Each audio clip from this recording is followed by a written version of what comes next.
अंकुश श्रीवास्तव जी, एक दो बातें और हैं। सांसदों विधायकों के ईगो से पार्टी को नुकसान, जैसे हमने पश्चिमी उत्तर प्रदेश में देखा कि संगीत सोम और संजीव बालियान के बीच में कुछ शीर्ष नेतृत्व के नेता भी आपस में उलझे हुए नजर आ रहे हैं। दूसरी बात, उन्होंने कहा यूजीसी के मुद्दे पर कार्यकर्ता जातियों में बंट गए, इससे कैसे निपटेगी बीजेपी?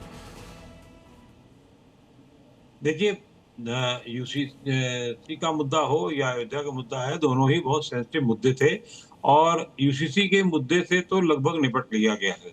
जहां तक अयोध्या का मुद्दा है, अयोध्या के मुद्दे में अभी बहुत हल्की फुल्की कार्रवाई है।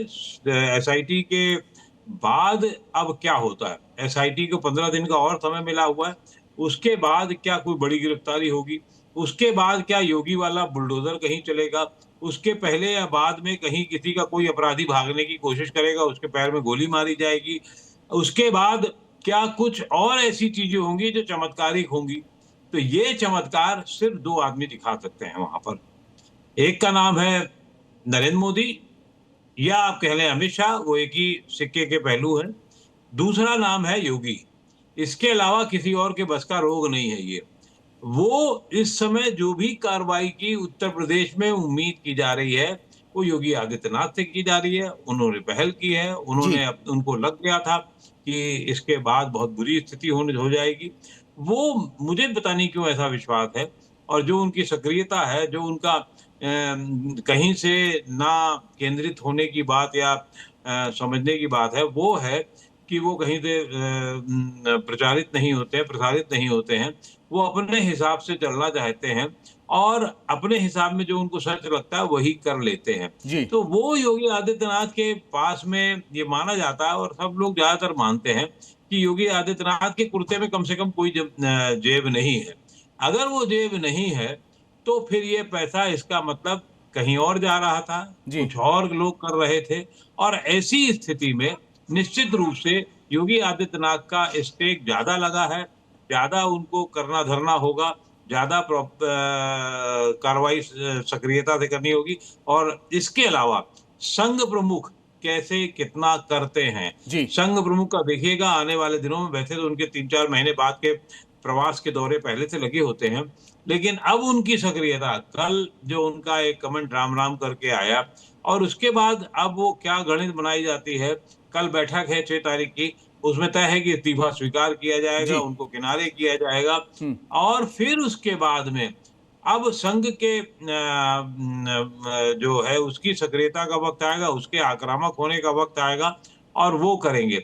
जहां तक पार्टी में ऊपर के लोगों की, एक आध लोगों को सेंट्रल लेवल पे नहीं है, वो उत्तर प्रदेश के लेवल पे हम सब जानते हैं कि एक वरिष्ठ नेता हैं जो अक्सर अपनी नाम चलाया करते हैं, काम से बहुत ज्यादा मतलब नहीं है, उनके विभाग में भ्रष्टाचार भी बहुत सारा, उसकी चर्चा होती रही है। पिछड़े वर्ग के हैं, इसलिए उनको ज्यादा सुना कहा जाता है, लेकिन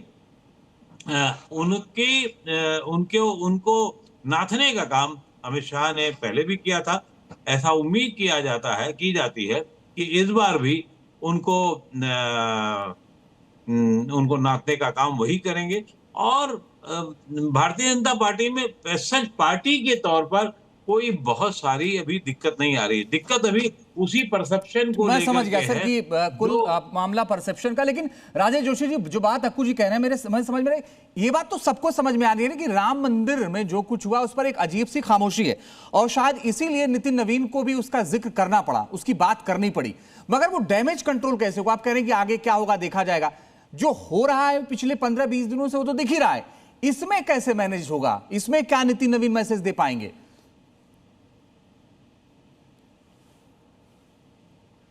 सर ऑडियो म्यूट है शायद आपका,